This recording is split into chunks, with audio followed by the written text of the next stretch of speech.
ओडिशार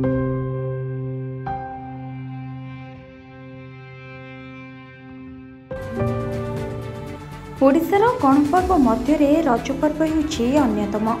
एही पर्व रे साधारण लोक माने यार पूर्व प्रस्तुति रे सजबाज होइथांती। किए रज पालिबाकू बंधु घरकू जाए तो आउ किए सांग साथी सह बुलाबुली करे, पुणी किए परिवार सह मिसी रज को उपभोग करे। किंतु जे माने मानसिक विकारग्रस्त थांती तांकू एही भद्र समाज रो किछि व्यक्ति घृण्य दृष्टि रे देखि थांती।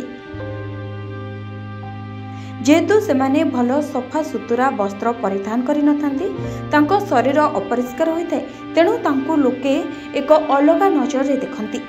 किंतु एहाको टिके ए मानव समाज विचार करबा आवश्यक जे एमाने सिना विकारग्रस्त, किंतु एमाने भी जणे मनीष।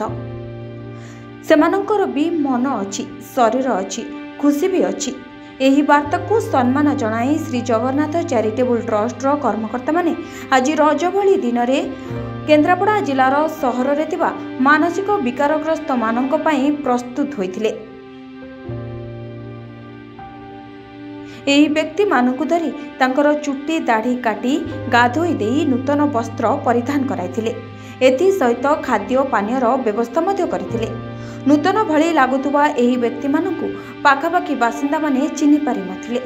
किछि लोके कहूतिले जगन्नाथଙ୍କ कृपारु ए मानसिक विकारग्रस्त लोक माने भी एथर रज पालिबे।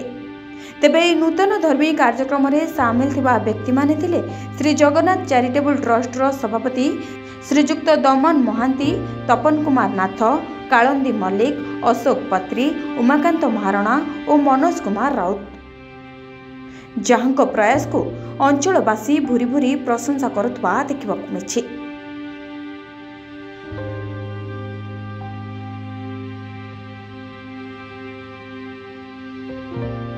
Bureau report, Sunstar TV.